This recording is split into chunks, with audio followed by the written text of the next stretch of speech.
సిద్దిపేట జిల్లా కేంద్రంలోని దళిత బహుజన ఫ్రంట్ ఆధ్వర్యంలో రాష్ట్ర బడ్జెట్లో విద్యకు 15% నిధులు కేటాయించాలని డిమాండ్ చేస్తూ దళిత బహుజన ఫ్రంట్ ఆధ్వర్యంలో బుధవారం నాడు పట్టణంలోని పాత బస్టాండ్ అంబేద్కర్ విగ్రహం నుండి జిల్లా కలెక్టర్ వరకు పాదయాత్ర నిర్వహించారు. అనంతరం కలెక్టర్ ఏఓ అబ్దుల్ రెహమాన్ కు వినతి పత్రం సమర్పించారు.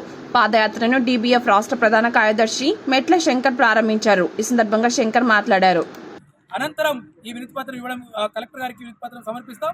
మేము ప్రధానమైన డిమాండ్లు ఏం చెప్తామంటే కాంగ్రెస్ పార్టీ పార్లమెంటు అసెంబ్లీ ఎన్నికల సమయంలో విద్యకు 15% నిధులు కేటాయిస్తామని చెప్పింది. గత కేసీఆర్ ప్రభుత్వం విద్యా వ్యవస్థను మొత్తం ధ్వంసం చేశారు. కాబట్టి మేము విద్యను అభివృద్ధి చేస్తాము, ఆధునీకరిస్తాము, కనుక మాకు ఓట్లు వేయమని చెప్పి ఆనాడు రేవంత్ రెడ్డి గారి నాయకత్వంలో కాంగ్రెస్ పార్టీ ఎన్నికల మేనిఫెస్టోలో పెట్టి ఓట్లు వేసుకొని అధికారంలోకి వచ్చి సంవత్సరం గడుస్తున్న విద్యకు హామీ ప్రకారం నిధులు కేటాయించలేదు. గత బడ్జెట్లో కేవలం 6.3% మాత్రమే నిధులు కేటాయించింది. కాబట్టి ఈ అసెంబ్లీ ఇవాళ ప్రారంభమైంది, ఇవాళ అసెంబ్లీ నడుస్తూ ఉంది. మేము ప్రభుత్వానికి కోరుతుంది ఏంటంటే మీ హామీ ప్రకారము విద్యకు 15% బడ్జెట్ ఇవ్వండి. ఈ రాష్ట్రంలో 60 లక్షల మంది విద్యార్థులు ప్రభుత్వ పాఠశాలలు చదువుతున్నారు, కనీస వసతులు లేవు.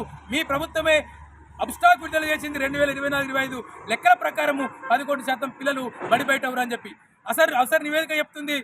25% పాఠశాలలో అమ్మాయిలకు టాయిలెట్స్ లేవని చెప్పి, మూర్తిశాలలు లేవని ప్రభుత్వ నివేదికలు చెప్తున్నాయి. కాబట్టి ఇవన్నిటిని పరిగణ తీసుకొని ఇవన్నిటి కనీస సౌకర్యాలు కల్పించడానికి మీరు 15% కనీసం 15% ఇవ్వాలి చెప్పుకుంటున్నాం. ఇవాళ పీడిఎస్ లాంటి విద్యార్థి సంఘాలు, ఉపాధ్యాయ సంఘాలు, అనేక సంస్థలు 20%, 30% డిమాండ్ చేస్తున్నాయి. కానీ మేము ఎందుకు 15% ఉంటే మీరు హామీ ఇచ్చిన ప్రకారం 15% అని చెప్పి మేము డిమాండ్ చేస్తా ఉన్నాం. మీరు నిధులు కేటాయించండి. ఈ వచ్చే అసెంబ్లీలో ఇప్పటికే మేము డీబీఎఫ్ ఆధ్వర్యంలో డిప్యూటీ సీఎం గారిని, ఆర్థిక శాఖ మంత్రి గారిని స్వయంగా కలిసి ఒక వినతి పత్రం ఇచ్చాం. హైదరాబాద్లో రాష్ట్ర సభ జరిపాం.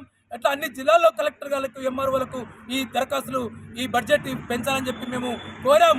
ఈ రోజు ఇవాళ అసెంబ్లీ ప్రారంభమైంది. కాబట్టి ఈ ప్రారంభమైన సందర్భంగా మేము అన్ని జిల్లా కేంద్రాల్లో ఈ పాదయాత్ర చేస్తూ ఇప్పటికే మెదక్లో అయిపోయింది, సిద్దిపేటలో అయిపోతుంది, ఇప్పుడు వరంగల్లో అయిపోయింది, హైదరాబాద్లో జరగబోతుంది.